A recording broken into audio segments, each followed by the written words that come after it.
All right. Okay. Okay. So tonight we are with Max Newtown from Paris. Bisous Bisous. Sorry for my pronunciation in French. Oh, I it's try to do my okay. best. Bisous, bisous. Yeah.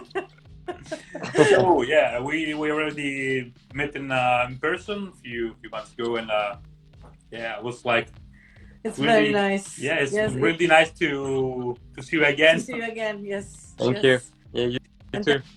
thank you for Thank you. joining. So, if you want, we can start, and I would like to ask something about your background, or how did you start tattooing, and where, when, everything you want. Okay, so the beginnings. So I started tattooing, like let's say my first tattoo I did a long time ago. I was probably like 19 and I'm 34 now. I moved to Australia when I was about 18, 19. So I'm from south of France. Moved to Australia because I wanted to surf and just like go away from what I knew, like super far away. So I moved to Australia and I joined like a big house with lots of different roommates.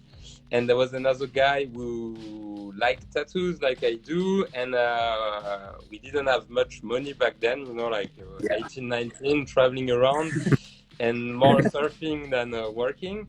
And so we decided to be like total scratchers, and that we didn't even knew like the word that existed back then. But we bought like a kit on eBay. That was so probably like 2010 or 11, something like that. And it was super cheap. I still remember it was 150 euros, and we had like 4 coin machines. I remember. Some like tiny, like kind of reserve of ink, some metal grips, which now I think it's super crazy that they send you metal grips, even if you buy that kit, you obviously don't have an autoclave or anything to clean it well. And like some needles, a power supply, like kind of everything for just that price. And I did 2 tattoos on myself. My friend did 2 tattoos on himself, and then the machine gave up, like the power supply died, like everything kind of died, which I guess was good. So we just used the metal grip on us. Yeah. You know?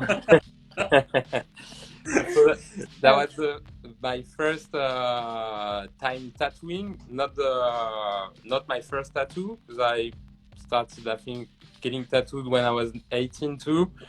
But same kind of scenario in a couch at a friend's place. Like I didn't really know. I knew in France, still like I don't know how it is in Italy and Denmark, but it was still like a pretty secret, let's say, community, and it was hard to kind of know how it was going if you weren't part of this kind of group, like mostly in smaller town of south of France, you know. Sure. So it happened like this, and yeah, that's it. That's how it started. Then it took a lot of time before I got like serious and professional. Even if it was always in my mind that I would have loved to like become a tattoo artist, but kind of didn't really had confidence in myself enough in terms of like drawing and like being part of the trade when you kind of don't know about it. But it was always in the back of my mind. Right. And yeah, exactly. And I mean, you have an amazing style. I mean, I could see also something live, so it was very nice. And I would like to ask you how your style developed. I mean, if you can talk about your style, and if you can talk about how this kind of style caught you, and how did you start? I mean, if you were doing totally different things, or if you are still holding something like that. Yeah. Okay. So I guess I was lucky in my unluckiness. I don't know how to say that, But so, like I said, I kind of started as a scratcher for many years, let's say, where I really didn't think I could make it. So I was kind of doing it as like a kind of hobby, passion, not really knowing where it would like lead me, but with an intention, let's say. And I was doing graffiti and stuff like that back then a lot, and it and BMX a lot too. And it was kind of, you know, like a do-it-yourself kind of culture, where like you would see that like in videos or and stuff. And I think what kind of led me to those kind of things, actually it doesn't really stick to my work, let's say now, but back then it was a guy called Fuzzy. So he was a French graffiti guy who was painting a lot of train and stuff like that back then, and he kind of created a kind of beginning of ignorant style, but with let's say a nice vibe, like some kind of scene like linked to graffiti and like graffiti culture that was kind of talking to me without being like, you know, like lettering or stuff like that, just kind of pieces of life and small scene that I was like more recognizing myself into. So I started kind of drawing stuff like that. And as I said, like being on my own, so not really knowing where to find information, and trying to draw stuff like that.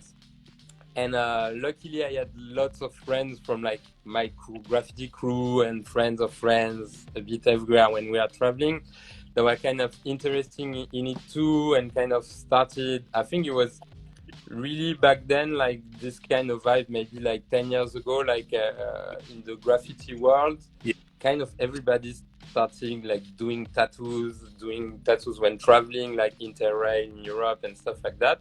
So it kind of started like that to me, like kind of the same. And yeah, so it started like that. Didn't really knew what I was doing, but I didn't knew that they were like tattoo references back then. Like, let's say that the traditional tattoo style was coming from drawing that have already been like drawn before.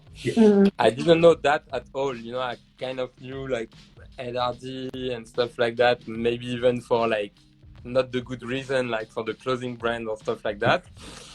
And so I was watching stuff beginning of Instagram. You kind of see tattoos, like people that are already like really super good and talented. And so I guess it was kind of coming from what I was living back then and what I was kind of seeing online. Because, you know, when you get like into something and you're like a teenager and you're really into it, you kind of get like monomaniac about it. I mean, at least I'm a really monomaniac person and an obsessed person. So you just type, you know, like tattoo on Google and on YouTube, and you end up like looking at all the shitty episodes of Ink Master and I mean, kind of everything you can find. So I guess I saw like the vision of the traditional tattoos, kind of seen the aesthetic, didn't really know where it was coming from, and linked it to like the kind of stuff with like Fusey and stuff like that, and then started tattooing a bit more, maybe seeing what I was doing, like how what I was doing was aging. And so I tattooed a lot on me, because as I said, I had like no really clients, nothing. So when I wanted to tattoo and nobody wanted like to get a tattoo for me, I was like tattooing most of my legs, stuff like that, to just do some tattoos, you know. And I guess it's a nice exercise too, to do it, so you can like really see what's happening, like how you feel too, like when you're doing something, you're doing it differently, like how it's gonna heal. Because when you tattoo now, you tattoo the person and then maybe sometime you never see him again, or they don't send like healing process picture and stuff like that. So you kind of can't know what's happening like next to the magical like tattoo moments. So yeah, I was doing that a lot. And maybe seeing that some stuff I was doing weren't like aging well, and then starting to understand a bit like the constraints that comes with like tattooing, but like a tiny amount of the constraint, you know. Sure. And then started to get a bit more on like traditional tattoos, let's say, like the aesthetic. And I was living in Berlin, I think, around that time, and with my girlfriend, and decided to move back to Paris. I mean, to move to Paris. And that's where I started to work professionally, let's say, as a tattooer, because it was getting a bit better. I had like a bit more people like asking me for tattoos. But like this period lasted from maybe when I was 18 to when I was like 18, 19 to like 26, something like that. So kind of a long time, let's say, which probably wouldn't have happened with, let's say, like a normal apprenticeship where everything would have gone faster. But I'm losing myself a bit because the question was about the style. And no worries. No. Please go ahead. But it's kind of all linked together, so that's why. Yes, totally. Perfect. And so then moving to Paris and being like, okay, now I just want to commit to it and accept that if I like work a lot and push myself, I would be able to make it. And I was lucky enough to have like you know, like the unemployment stuff from friends we have, like when you work and then you stop doing like different jobs. And so I had time to like focus on really drawing like a good book, going to see shops, blah blah blah. So I started in a really shitty shops in Paris that lasted maybe for like a month, but it was really the worst thing. The guy wasn't a tattooer. He didn't want it to buy like good stuff. I mean, it was kind of a nightmare, you know, at the back of like a clothing boutique. Super weird. And then I moved and I went to different shops until I found Nuit Blanche, a shop in the 11th district in Paris that's owned by Maxence, Young Mochi now on Instagram. And my friend and where I have the shop, Bisous Bisous too, Ben Manuari was working there. It was kind of a new shop that was happening. And Robin was that's a friend of mine that tattooer now. He was the apprentice back then. Okay. And me, I was kind of an apprentice too, you know, in a way. But I knew that I wouldn't like find any shop if I wasn't like kind of overselling myself a bit. So I was like, I was working in a shop in Berlin. I did like a book, handmade book that I offered the shop, you know, to propose my stay and stuff. And Maxence and Ben, they gave me a try, you know, like, okay, you can like work as a guest for a week. And then I worked, tried to do like stuff for the shop. Then they said, if you want to stay like another week. And then I ended up like having the keys. And that's really when I met Ben. So Ben is my friend who owns the studio Bisous Bisous in Paris that I work at now. Hey Ben. And Ben is super into traditional tattoos and mostly like New York, like Tony Polito and stuff like that. And I remember one day telling him like on my phone, like, look, this guy, like on Instagram, like this guy, he copied this guy that I realized copied this guy. But talking about tattooers, you know, and he was looking at me like, what the fuck you saying? And then he explained me that there were like references for traditional that came from like 19th century, 20th century, etc. And that they kind of base like references and people they draw out of those base and they kind of recreate those, and that's kind of why it's called like American traditional. It's because it's like kind of following up on the tradition of like traditional Occidental like American tattooer. And then I discovered references.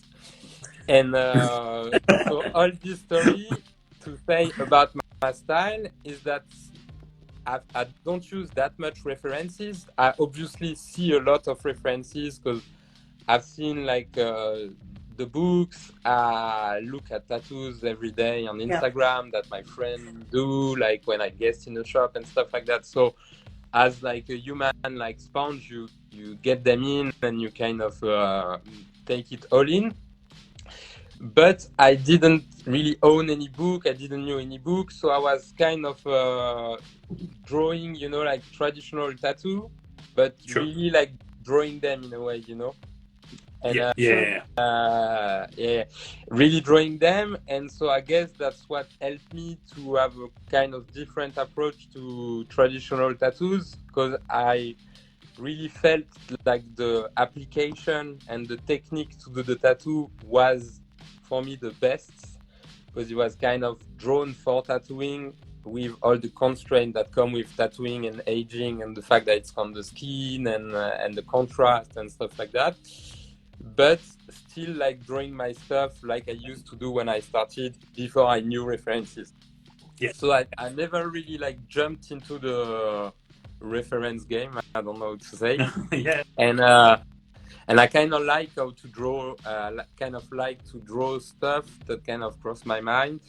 And so I'm obviously really inspired by references, but I guess coming from not knowing about them helped me develop the current kind of surfing, you know. And also, honestly, I really love the colors that you usually use. For me, it's like mind blowing. It's amazing. Really vibrant colors. It's because everybody will tell you that I'm a painful tattooer, and because I really saturate the skin, you know. I use the same ink as everyone, but I saturate it, like I do like second layer of as much as needed. Sure. It's my technique. You will be sure that will stay forever. No until you're dead. Maybe when they find your mummified body, you know, there's the trace of the line on your bones. Sure. I just would like to say that you are receiving a ton of love from the messages and really. And so I would like to ask also, because I have seen also the shop that you usually draw and paint a lot, because I have seen on your walls. So everywhere there's something yours. So it's something that you usually do like frequently, I think. So I draw a lot for the people I tattoo, and I try every time I have time to draw flashes. I don't paint so much anymore, not because I don't like it anymore, but just because the last few years I really had a lot of work tattooing, which is really, really cool, and I'm super grateful for everybody who allow me to tattoo them. And so I didn't have much time to draw, but what I like to do is to draw for the person. So I usually, like, when you book an appointment with me, I usually like ask you to send me few flashes that you like, few tattoos that I do, if you have like a placement you wanna go for, and based on this like base that come from me, I propose you like just a few ideas, then you pick from it, and then I kind of draw a flash influenced, let's say, by the discussion we have. And I guess that's what allows me to without having a big book, to kind of stay in the same kind of stuff that I do. I don't know how to say it, but like to have a coherence in my work, is because I ask for most of the inspiration in stuff that I already did, you know? So it kind of helped me to develop from the idea, and that's usually how I like to work. Like today I drew like a lady in a flower, like once again. And I like the pose she had, so like different stuff, you know? So using my stuff from this like lady body, you know, so kind of derivating of all the stuff to try to keep a coherence. Sorry. Yeah. And allow myself to like try to get better and better as it goes, which I guess is a good thing with people doing references work too, is that you do it once, then you see the mistake kind of you did, or not the mistake, but something you can like enhance or whatever. Yeah. And then you just correct it and correct it and correct it. And then it kind of become an automatism when you want to do like different stuff, you know? So using my stuff too as references help me, let's say, to correct that while keeping like a coherence in my design, I would say.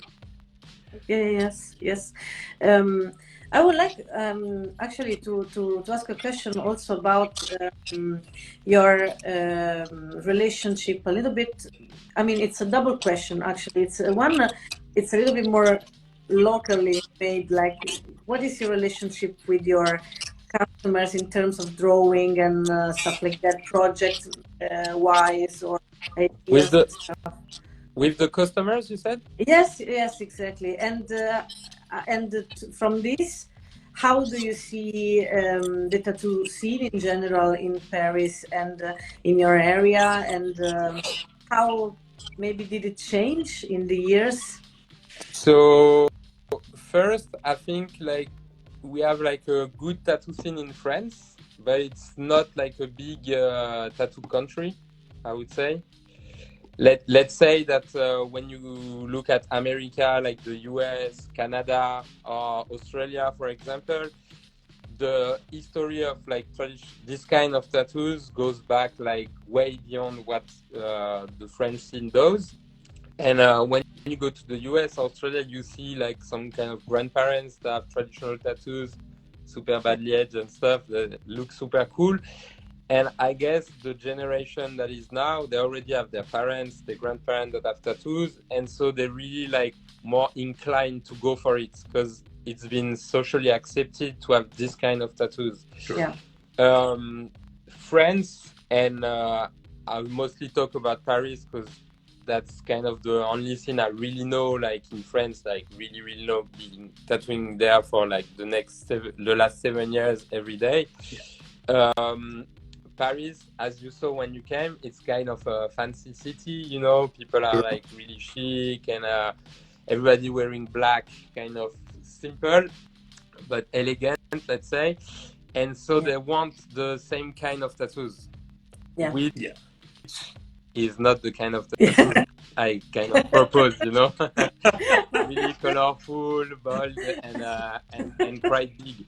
So it's got better. It's getting better in the way that people get more tattoos in France than they used to. I guess it's a worldwide thing, but it's really like accelerate in the last decade, you know, in France. But people still to now understand that that there's a lot of things they can do, and that they can really push their like tattoo desire where we. And so I was saying about Paris, where like people could be more open-minded in their tattoo, but I feel like they still too scared about the judgment, you know, of people.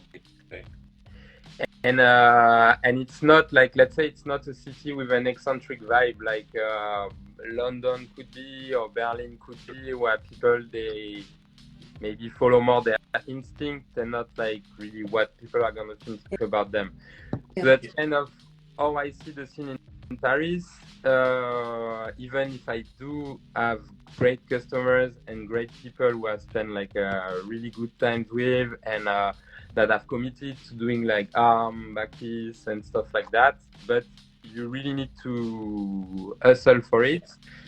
And the reality is that in like tattoo season, let's say, I tattoo most of my customers are foreigners and not people from France. which is can be good in a way and can be tricky too. You know, like it's good because the people will come for what you do, so it's nice that you can you know, do what you really like, what you really love, and try to push your style and stuff like that. And at the same time, it's more difficult than to build relationship and kind of grow with the other person. Like yeah.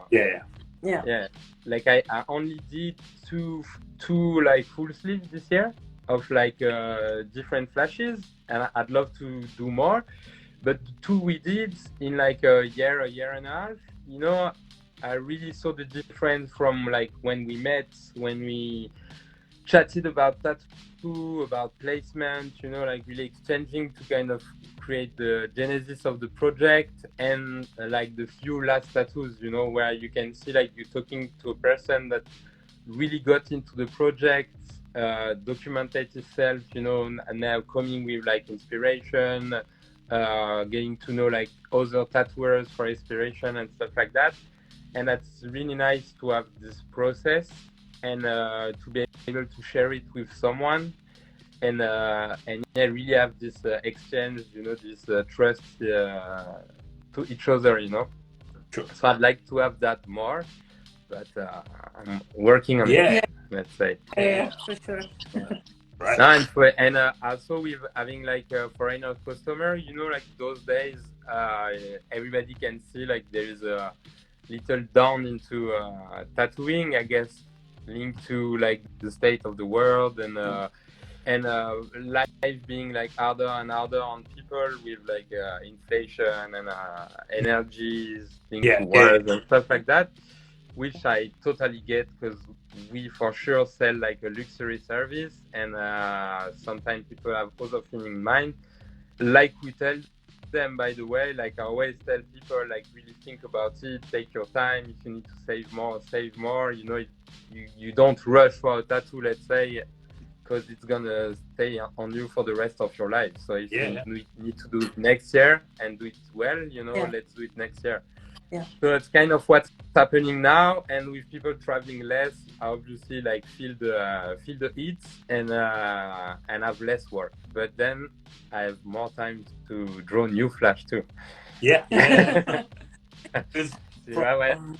From a side is a good thing. Yeah, you have to see the bright side. Sure. Right. And I would like to ask about the relationship with your machines, because I also have seen that you have a Chris Maquetto, the coil one. Yeah. Can you talk about the relationship with your machines? So what you prefer, your setup. So it's kind of a ever-changing story for me, let's say. But I started with so the Chinese eBay coil machine. I think I didn't knew like anything else back then, and then I just always bought some coil machine. I kind of like the way that it's let's say made by hand, and that it hasn't changed for a long time. Like they obviously got like improved, you know, the system got a bit improved, but it's still this rudimentary technique, you know, that we can use. And I feel like it would be like whatever, like craftsmanship, you know, using old tool, it's always like cooler, you know, like a guy who's gonna do like engraving and he has like a super old press by hand. It's way cooler than looking at a robot, you know, like printing stuff.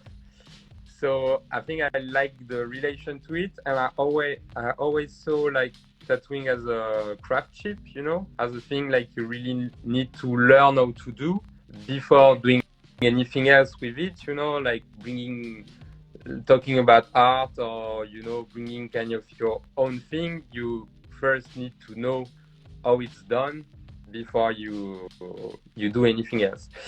And so I got interested in how they work and how you could do them and stuff like that. And I followed like then I followed a seminar from the builder Jacob Redmond, like a really good builder from the US, super nice guy. I did it at the shop Purple Sun in Brussels, I don't know, like years ago. And it was for 2 days, if I remember well, and we were like learning like every kind of thing, like how any like piece would like affect the other one, how the electricity flow would go in the machine, like the kind of leverage you had to tune the machine, because I feel that's what's super interesting with coils too. In even with one machine, like one geometry of machine, one like type of spring, like you could like take the machine from like your coworker, and by adjusting a few things, you can really make it not into a different machine, but still working super differently. And so having like a lot of versatility, and if you know your machine, you can really like adapt them to what you're doing and put like less stress on the skin, you know, be more efficient. And I like the noise too. And so I remember I built this machine while we're doing the seminar. We learned how to do like springs and stuff like that, and I really loved it. And I still have the machine, obviously. I still use sometimes. And so yeah, I was mostly using coil. Then I think it came the era of like kind of damp tubing. But when the dad tubing era came, I wasn't tattooing enough to get one because they were like super expensive. So I bought Martin Pintos one. So the kind of hybrid machine that would like have spring like coils, but still being powered by a motor like a rotary machine. And I saw like it was super efficient for like lining, and I kind of really liked the way how you could be more free, because you could like, you know, like when you draw with like a Sharpie or you freehand or something, there's this thing where it's easy, like you touch the skin, you can go faster to do like curves and stuff like that, and it works. And so I kind of found the same way to applicate, you know, with this kind of machine, like super fast, super efficient, kind of a Sharpie. I think that's what they say, like the machine builder, like work as a Sharpie. And so I started using this for lines, coils for like shading, color packing, everything, different ones. And then, like, you know, because we talked about that when you came guesting at the shop, I had a motorcycle accident, like about 4 years ago, something like that, a bit more. Actually, 2 days before we were like opening the shop with Ben, the Bisous Bisous shop in Paris. So really shitty timing. And I fucked up both my hands. I lost like half of my thumb, you know, so I have a smaller thumb now. And I couldn't tattoo for like a few months, really hard, mostly with the opening of the shop and stuff. And I saw a lot of like specialists, because at the beginning my hand like wouldn't work, so I had to do a lot of physical therapy, like relearn how to move my finger and stuff like that. I fucked up my wrist too, with my left hand where I tense the skin, so it's always like giving me like tendinitis and stuff like that. And I couldn't use coil anymore. I saw, I don't know if you can say that in English, but an ergotherapeut, it's called in France. So they kind of really look at what you are doing every day with like for me, my hands. So she asked me to come with machines, like oranges on my machine. Yeah, it was super nice. Like really like trying to find a real solution, you know, whereas like a lot of the doctor I've seen before, it wasn't the case. It's just like sure, makes sense, you know. So I tattooed, and she saw the coil, she touched the coil, she held the coil, and she said like, wow, you can't use this anymore, like and I mean, you actually shouldn't use this at all, you know, she told me. that was kind of crazy, you know, with the weight, the vibration, like the noise. And I had already back then like a few machines that I wasn't using much, like the Shackbill D20.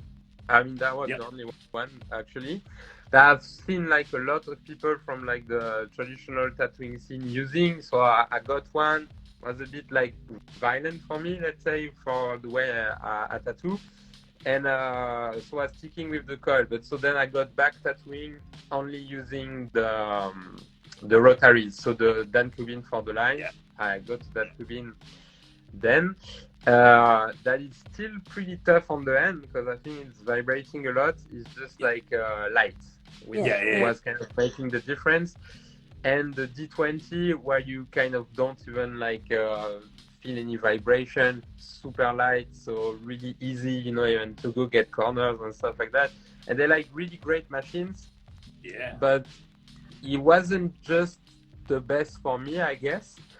Not in a way like it's not like you have to tattoo with coils to be like a real tattooer. Like I don't really care about that. But just so that I use my hand a lot, my hand and my wrist a lot, you know, when I did for like coloring, you know, like packing the color. And the thing is, rotary machines are really stiff. Yeah. And they don't have this kind of like shock absorption where that the coil have like the auto regulation. And so like doing this with my hand plus the machine, I was like, it was kind of really hard on you know, like really like painful first, and you know, like complicating healing process that was ended up like being like well-healed tattoos, but taking a lot of time, you know, like cream and blah blah blah. So sometimes, you know, like scabbing a lot and stuff like that. And I talked to so there's two stuff that bring me back to the coil, because I used the rotary machine because I had to with my hands, but then my hands started to feel better and better. You know, with the time you kind of get used to everything. Don't really notice my missing thumb. You know, your brain kind of rewire everything. You know, and so first I had like a really complicated healing on the client, like a big knee that flat out, like full yellow, like I don't know, like a demon face or skull or something. And trouble healing, you know, and kind of get infected and stuff like that. And there is a guy who is like a dermatologist specialized in tattooing. I actually think he might be in Copenhagen, or maybe it's Helsinki. I don't remember. He's called the Tattoo Derm on Instagram. And he talks about different issues that are linked with tattooing and dermatology. And he is a dermatologist that has tattoos. So I feel it's interesting his point, because most of the dermatologists, they will tell you straight away, like, don't do tattoos, it's bad for your skin, blah blah blah. So he really tried to make it kind of safer, doing it himself, so he kind of knows what he's talking about. And he told me that I was like that the skin was overworked. So it wasn't that it was infected, it was just that it was too elaborated, you know. So that was the first episode, and then we had Jimmy Shai at the shop from LA Studio in Taipei. Really nice guy and really good tattooer. And I remember he was watching me work, and he was telling me like, it's crazy. It looks like you're doing like tebori, but with a machine. So meaning like I was really pushing with my hand at the same time. And then when he said that, he really like struck me, you know, because I had this episode with the dermatologist that said the skin was overworked. This guy is saying that I was kind of doing tebori with a machine, which kind of wouldn't make sense, because you would do like one of each, you know. Working. And so he really like kind of exploded in my mind, and I was really like you know, like in tattooing you always have those moments where you feel like you're shitty and you're doing something wrong, and even if it's been years, you know, you feel like there is something that could be done like better or in a different way. You just don't figure it out alone, and those two things made me like go back to coils and to to have more like this softness. I don't know, you would call that, I think it's called the give of the machine. Let's say that with the spring, it kind of doing like an effect of like calming the machine. And you see like when you tattoo it, when you don't not in the skin, the machine is like, and when you go into the skin, it's like, it kind of die off in the skin, because it respects the you kind of respect more the skin, you know, like the protection of the skin. And then, so I started reworking with a coil, coil from Chris Marchetto, which is one of my favorite tattooer. And I think like, I was seeing he was doing machine. I was seeing his tattoos that are like some of the most solid tattoos you can see on the tattooing worldwide, like so bold, so powerful. And I like, this guy must like have some like strong coil machine, you know, like that really able to like pack the color like I want to do it, you know, and still efficient, you know, because I like it to be efficient. And so I really like, I talked to him, I really explained him like what I was looking for in terms of talking about what I liked in the different machine I had, even the rotary, and like my point on those things. And he did like an amazing job, because he did like the machine I kind of use every day, and I'm reluctant to use any other machine because I always feel like it's not as good as this one, you know, and it feels like it's good for everything. Yeah. And it has this like strong hits, but soft at the end, you know. It feels like he goes fast from far away, you know, like with the inertia like force, but with the soft spring, once he hits the skin, it doesn't go like further than that, you know. It goes like blah, blah. Of course. And it really like pushing the pigments like deep without like traumatizing the skin. And that was like maybe a year and a half ago. Super bad with time. And but not that long ago. And it really changed my tattoos, like the healing process, the pain of the people, you know. And it's so happy when, you know, after like some years, you kind of re-challenge yourself, at least your trust on things and what you think you know, and then you end up like finding solutions to issues you encounter while like tattooing every day. So that was like a great thing. So thank you, Chris Marchetto, for that. And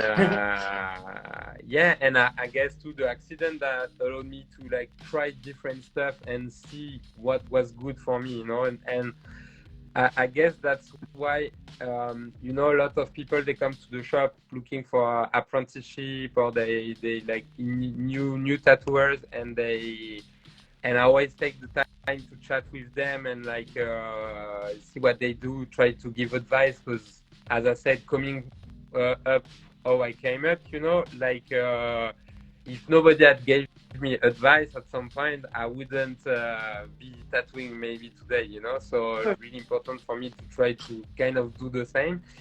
And so always now people, they start with pens, which I have nothing against. And obviously, like guesting in some amazing shop like through the world, I saw some of my idols and like really talented people that have been tattooing for years and years and years and years and years, using those and making amazing work. So obviously they work. The thing is, they work one way, and so you need to adapt to the machine, you know. And I guess people who have this kind of experience, they able to adapt to anything, you know, or to understand everything. When you start tattooing, your hand should be the one like deciding, like finding your rhythm, like how you want to do stuff, and having a machine that can adapt to that and will not like every time you do mistake be like super traumatizing for the skin, you know. So so it's funny, maybe it's not the right word, but it's funny how it goes, you know. Now that people, they switch to machines that look like easier to handle, and they might be because they look like a pen, and we all grew up like going to school and using pen every day. So it probably feels like, in a way, that they've done that it's pretty like efficient, and at the same time the reality of like the heat of the machine, it's working, it's actually not easy at all, you know. And also with the pen, you can't, you know, I always like, sometimes it even gives me pain on my thumb, you know. Always when I run a machine, whether it's like a rotary machine, like let's say the usual rotary machine, or a coil, I always, you know, put my thumb to see on the bar to see like how it hits, you know, and like trying to feel the rhythm of the machine to then know like what I can do and cannot do, and how I'm gonna display my tattoo. And even like if I'm like on a bone, tattooing on a bone, on a more like greasy part on the back or whatever, and kind of we try to adapt or find the best machine to solve the constraint linked to the area. With the pen, except if you like push the needle in your skin, like you do first line on you, you can't really see how it goes because you can touch anything except the needle, you know. So it means that you have to go for it and then understand like if it's like going like too fast, too strong, not fast enough or whatever, and then adapt during the tattoo. And I feel like when you have a lot of experience, that's something you can do. When you don't have a lot of experience, that's something that's probably hard to get and might take years to just understand that you were just like going crazy on the skin, you know, with like a tractor, you know. So so that's my approach to the machine. I like the coils because I like the craftsmanship of it, and that's another point why I like more coils than most of the rotary machine, let's say, is that how can I say, I like that the money that I make from tattooing, every time I buy something for tattooing, I buy it to someone either that is a tattooer or has the tattooing best interest in mind, let's say. Sure.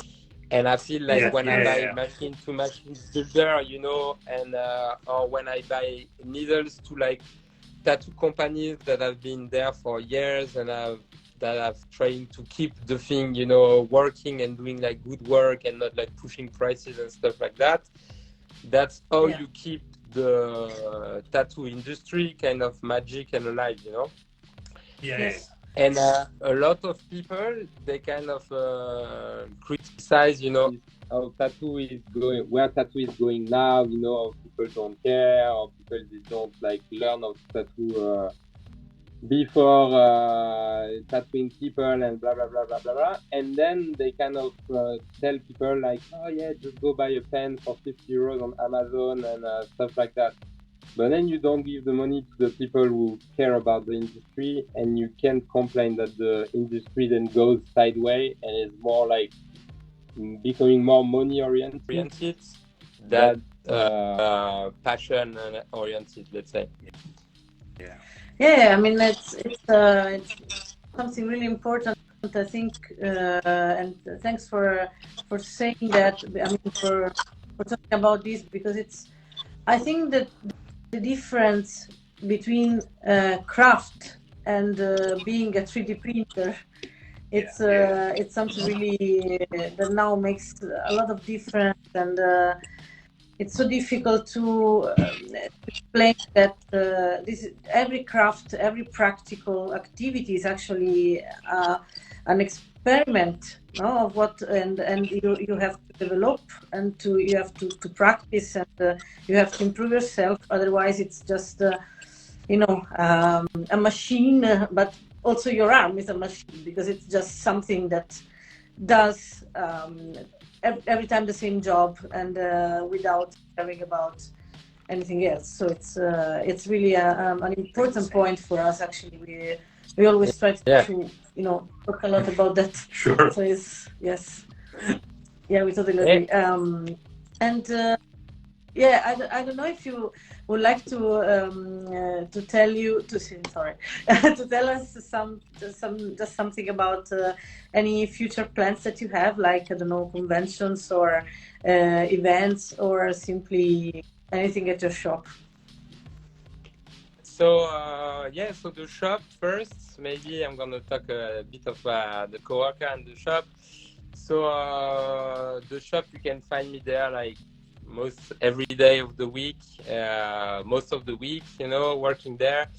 So we like 8 people working there now, 7 by the way. So there is Ben Manuari, who I opened the studio with my friend, like the one who showed me our reference and stuff. There is Gomen that's gonna leave, but that worked there. There's Anna Tristes that's working with us from the beginning for like about 5 years.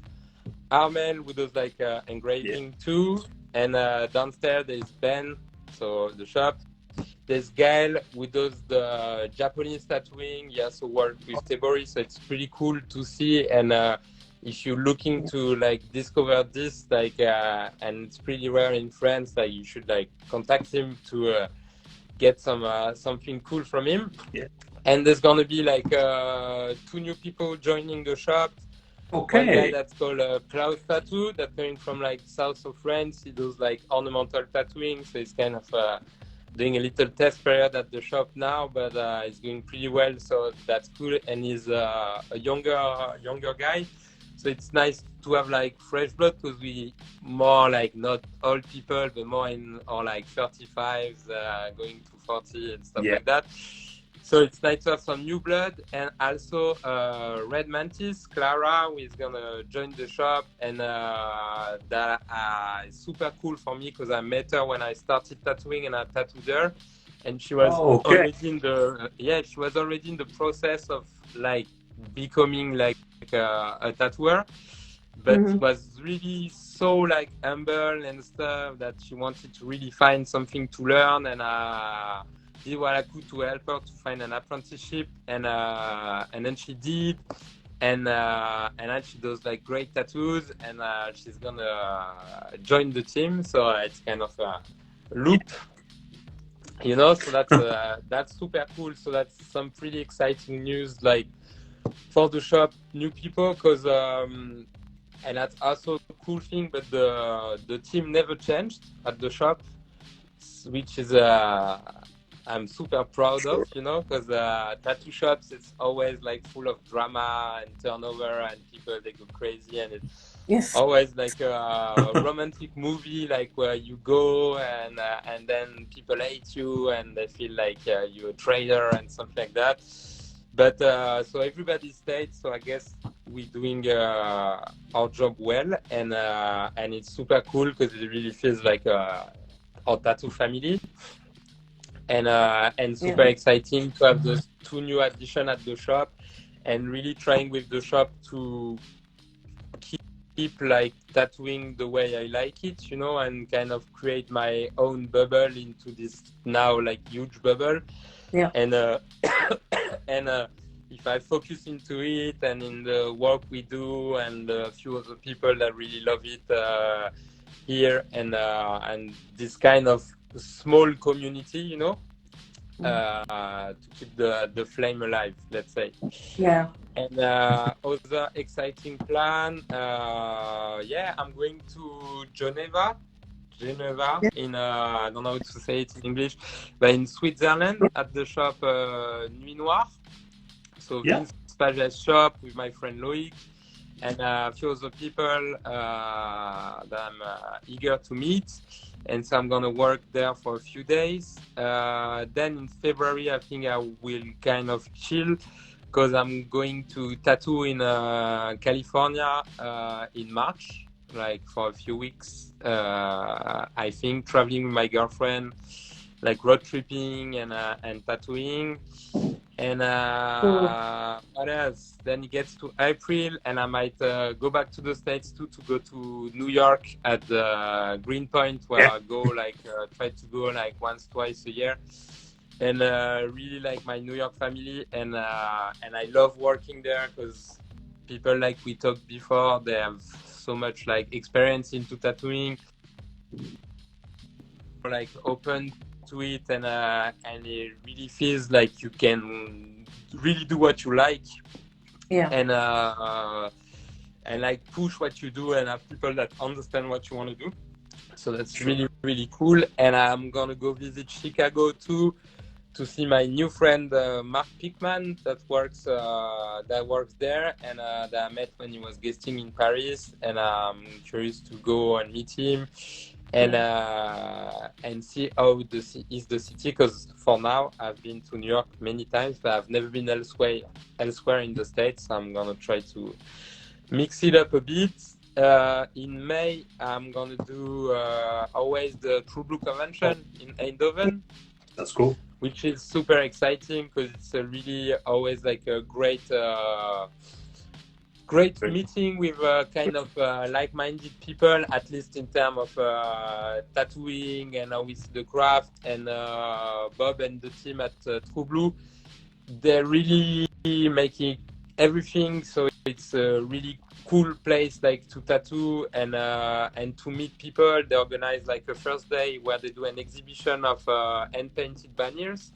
So we have like the day to meet and chat, and you know, it changed from just like exchanging on Instagram and stuff like that. So you get to meet like I got to meet some of my idols that pushed me into tattooing, you know, there in real life. So sharing like a convention with them, so that was a great experience the first time, and it keeps like being great and surprising all the time, and it pushes us to do like hand painted stuff, you know, and really so that's nice. I feel like it's a good response to what like where tattooing is going, you know, like where now conventions, at least in France, you know, and I don't like talk shit about like French convention because they are what they are, but they're really linked to kind of the past, you know, where you had kind of a circus, you know. They want to like always rent like the bigger like stadium, you know, even like and to be able to offer it, they need to rent like 600 stands. So there's never gonna be like 600 like people who do it well. So then there's like some shitty people who do some shitty tattoos that shouldn't be trusted in a convention, let's say. And there always is like a Japanese like tuning car and a woman doing like pole dance and stuff like that. Yeah. I don't see how it brings something to like tattooing or make it go forward, you know. To say it like that, you know. So everybody likes those, but I like that there's new convention that are really like tattoo focus and craft focus and even painting and flash, you know. And I feel like tattooing is so rich that it doesn't need to be mixed with something else to have his own place, you know, like you don't need bikinis or fucking I don't know what, you know, to make it shine. Like tattooing is shining if you do like a good lineup of people who really like tattooing and really want to express their passion and stuff. That's way enough. And you see that at the True Blue convention where, you know, like even the clients, they come from fucking everywhere, like even all over the world, like I tattooed last time ago. But so yeah, just to say that it's nice to see that there's convention like that kind of re-put tattooing in the middle of the event and not just like another attraction to bring like people to spend their money. And in September, I do the Order convention in Amsterdam that I did for the first time last year too. Same kind of vibe, you know, like only passionate people, like really well organized, you know, really tattoo focused. And also these guys, Etienne and Thomas and all the other people who organize it, they're like really deep into like music and party organization and stuff. So they did a great thing, like linking like music and tattooing, but in different, you know, like timetables. So that was a really cool place. I see Clemens Hahn in Germany too, doing a cool convention with his shop. And there's always like the big convention like Kaiserstein. I don't know if I say it well from and like Go the Pink and stuff like that are more like the old format of convention, but still like broadcasting like so many good artists. You know, the planetarium in Paris is the same, you know. So yeah, that's kind of my plans, and then probably some other guests like here and there that I haven't planned yet. And yes, also in June there is the anniversary of one of my favorite shops in France that's called Biribi, from my friend Julien Kidnoy. He opened like lots of years ago. Was really kind of an example too for when we opened the shop, you know, like bringing up lots of guests, like mixing people coming in, and really try to like evolve with tattooing around other people, you know, and like trying to push everybody else, you know. And so he's doing his shop anniversary, and he's organizing like a little special like get together that is a bit still secret, I think. So I'm not gonna say too much, but in June, so it's gonna be super cool too. And and we'll see. Hopefully, do a lot of tattoo in Paris and. Sure. Yeah. And you talk about Clemens. We will have with us in I think next month or something like that. Yeah, I saw on the list. Like I don't know him well, but I met him at True Blue Convention. I know I met him for the first time at the Mondial in Paris, and I crossed paths with him like in a few places. Yeah.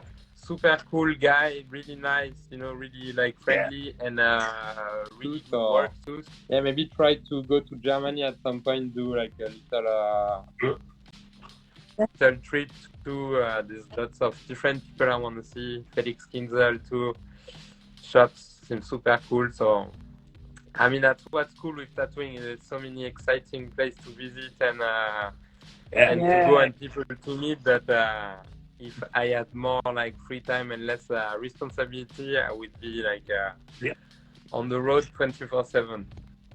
Yeah. Yes, we totally agree. Okay. So I think that's all for now. Yes. And we really would like to thank you. Thank you, really. Thank you so much to you two guys, and thank you for doing this podcast. Like. Always cool to, cause same, you know, like I was saying with the convention, your select really good, and it's nice to be able to like get to listen to those people, like kind of expand on their experience and different stuff, you know, too. You feel less alone. Yes. That's good. And thanks a lot, Max. Finish Thank you very much. Podcasts like yours, like the podcast Books Closed, the US podcast, or No Lies Just Bullshit that I heard too. It's really nice to see like this new format with podcasts. I love podcasts for any kind of subjects. I listen to them a lot, and it's a super nice way of going kind of deep into subject and being able to have like real conversation and like kind of long-lasting content, not like what we see now with like the reels and the fucking news on TV and stuff like that. So congratulations to you, and I'm super happy to participate to it. Oh, thank you. We really appreciate it. Really appreciate it a lot, because we try to do our best, just put in our time, because it's for sure it's our job, but it's more than our job for sure. Yeah, so it's no, I know you're doing it out of passion for like the craft and the people too, because when I get to meet you, like I see like you like me, like you like to vocally exchange, you know. So it's super nice that you're taking on your time and doing a great job at the same time.